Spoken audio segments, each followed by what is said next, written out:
you like shopping, this is it. So it's a lot of big designer clothes places. Armani is here. Well, it was here last time I looked. Oh yes, it's on over there. It's still there.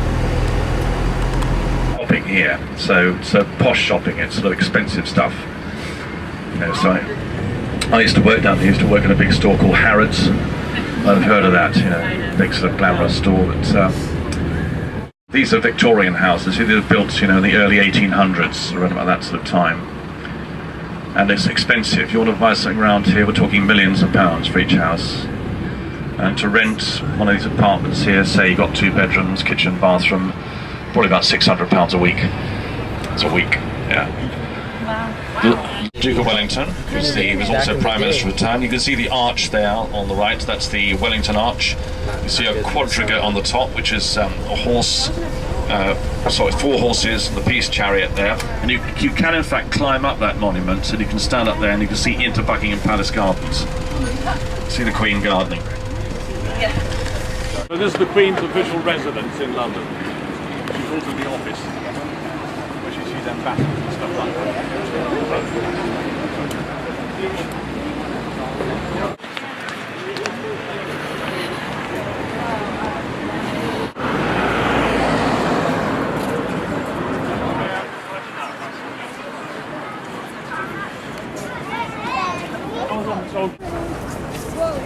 Jason, walk backwards.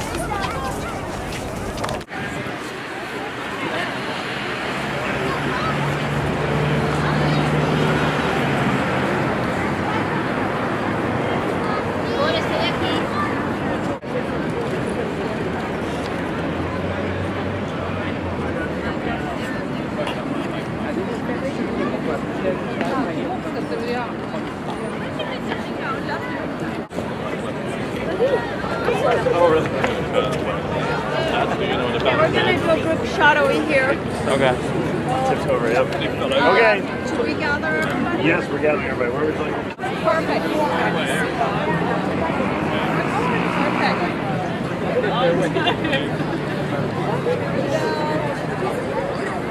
Take a bunch, okay? Smile. Right behind you, look. Say what?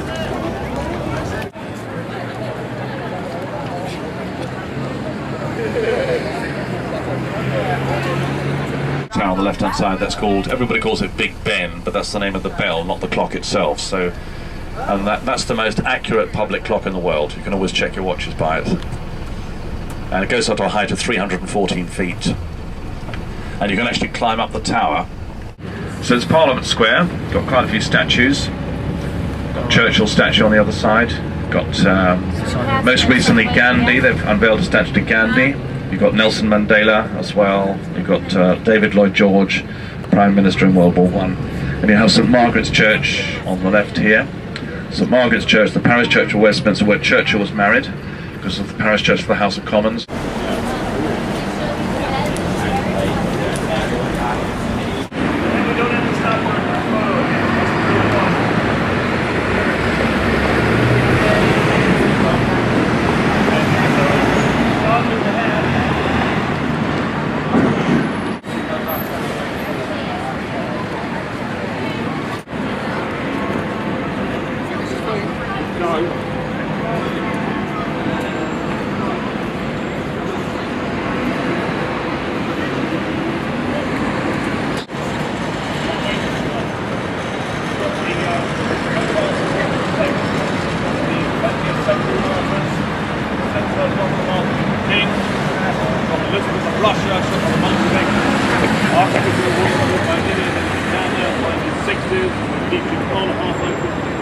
On the pavement, okay?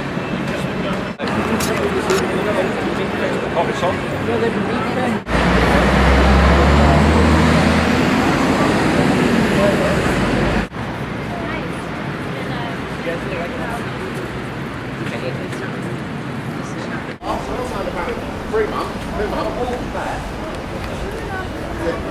At the moment it's actually showing 10, it should be 11. Daylight saving, that's why we have the same thing, yeah. So we spring forward, fall back. This is St Margaret's Church, which is where Walter Raleigh lies buried, the founder of Virginia, favourite of Queen Elizabeth, and where Churchill was married as well. There we are. There she is in all her glory.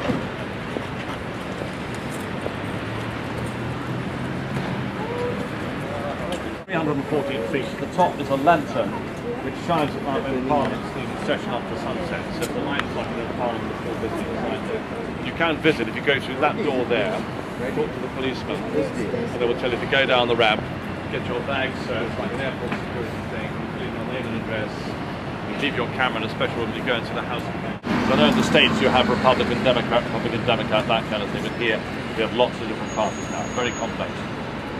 But Parliament did meet in here originally. The term Parliament has such parley, meaning to speak. So the bargaining process taking place here. And it's held for a royal banquet. They crowned a king or queen in the Abbey. They hold a party over here.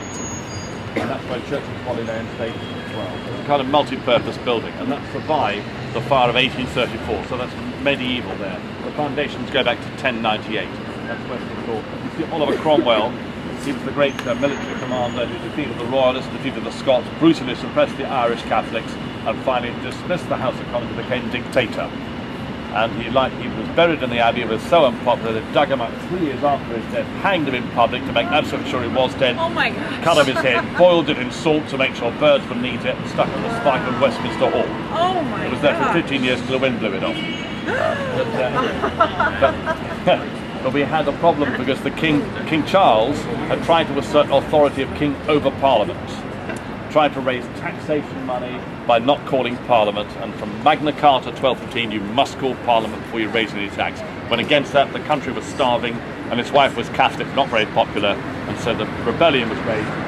And Charles lost his life finally. He was tried here in Westminster Hall and he lost his head up the road in 1649.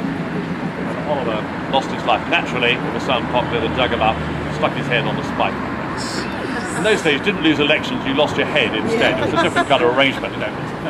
Things are a bit more civilised these days. This is the tallest Gothic tower in the world, the Victoria Tower, goes on a line of 100 metres, 330 feet, contains every single Act of Parliament passed since 1497. Over 1 million documents are in there. I spoke to an American gentleman, an academic, allowed to do research. He gave a special glass, he pulled out something. There was the Stamp Act in his hand. Before the Boston Tea Party, it was there. So they're all in there. Yeah. So this is our seat of our government here. And when the Queen opens Parliament, her flag will fly from the top of the tower as well. 1, 2, 3. Okay, because Shaun suggested it, can we do the Queen of England wave? Royal wave. 1 second, don't look at each other. Wait.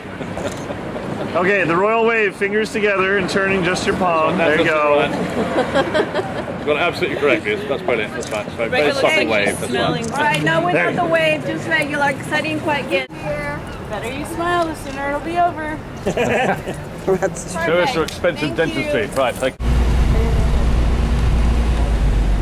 The Great Wheel as well, the Great London Eye, goes up to a height of 450 feet.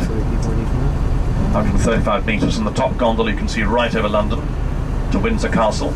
I know this, my daughter got married. We had a gondola for a champagne party surprise, cost a fortune. You have a metal rim going around it, and they used mercury as part of the manufacturing process, and mercury sends you crazy. Hence the Mad Hatter. Familiar with Alice in Wonderland, I assume, and Johnny Depp's performance, that's right, yeah.